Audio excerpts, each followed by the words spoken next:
राधे राधे। एक था भिखारी।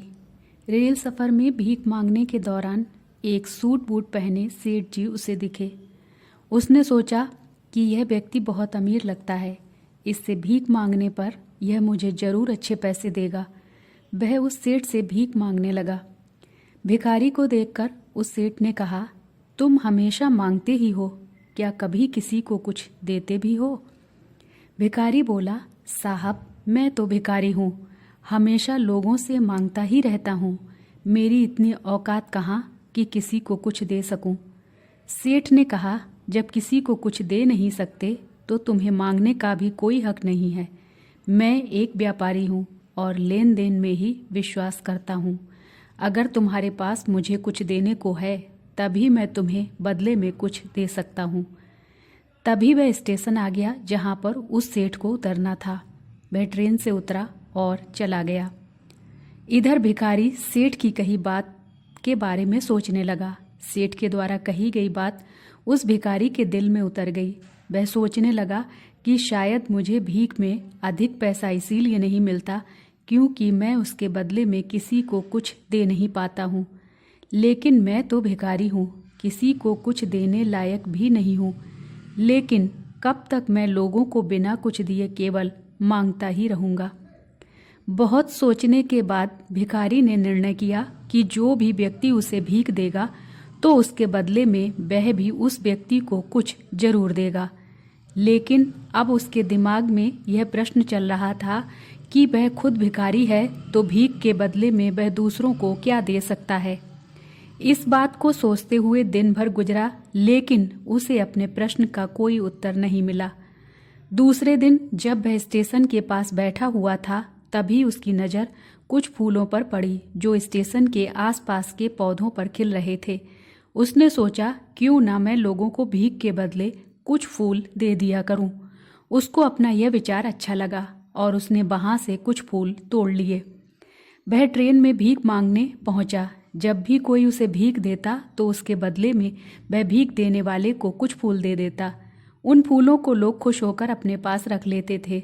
अब भिखारी रोज फूल तोड़ता और भीख के बदले में उन फूलों को लोगों में बांट देता था। कुछ ही दिनों में उसने महसूस किया कि अब उसे बहुत अधिक लोग भीख देने लगे हैं। वह स्टेशन के पास के सभी फूलों को तोड़ लाता था। जब तक उसके पास फूल रहते थे तब तक उसे बहुत से लोग भीख देते थे, लेकिन जब फूल बांटते बांटते खत्म हो जाते तो उसे भीख भी नहीं मिलती थी। अब रोज ऐसा ही चलता रहा। एक दिन जब वह भीख मांग रहा था तो उसने देखा कि वही सेठ ट्रेन में बैठे हैं, जिसकी वजह से उसे भीख के बदले फूल देने की प्रेरणा मिली थी। वह तुरंत उस व्यक्ति के पास पहुंच गया और भीख मांगते हुए बोला, आज मेरे पास आपको देने के लिए कुछ फूल हैं, आप मुझे भीख दीजिए, बदले में मैं आपको कुछ फूल दूंगा। सेठ ने उसे भीख के रूप में कुछ पैसे दे दिए और भिखारी ने कुछ फूल उसे दे दिए। उस सेठ को यह बात बहुत पसंद आई। सेठ बोला, वाह क्या बात है, आज तुम भी मेरी तरह एक व्यापारी बन गए हो। इतना कहकर फूल लेकर वह सेठ स्टेशन पर उतर गया।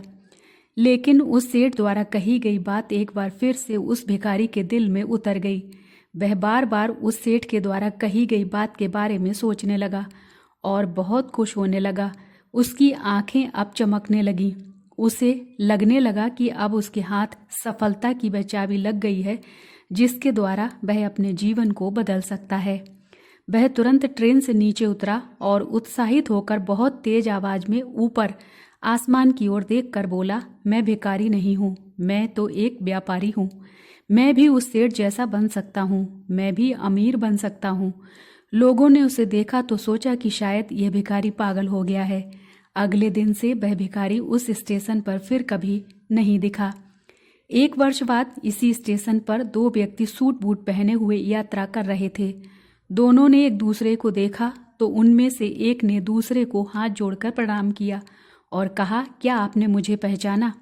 सेठ ने कहा, नहीं तो, शायद हम लोग पहली बार मिल रहे हैं।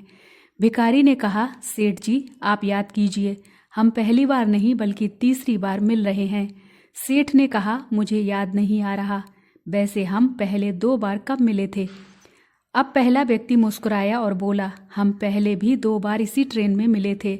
मैं वही भिखारी हूँ जिसको आपने पहली मुलाकात में बताया कि मुझे जीवन में क्या करना चाहिए, और दूसरी मुलाकात में बताया कि मैं वास्तव में कौन हूँ। नतीजा यह निकला कि आज मैं फूलों का एक बहुत बड़ा व्यापारी हूँ और इसी व्यापार के काम से दूसरे शहर जा रहा हूँ। आपने मुझे पहली मुलाकात में प्रकृति का नियम बताया था, जिसके अनुसार हमें तभी कुछ मिलता है जब हम कुछ देते हैं। लेन देन का यह नियम वास्तव में काम करता है। मैंने यह बहुत अच्छी तरह से महसूस किया है, लेकिन मैं खुद को हमेशा भिखारी ही समझता रहा।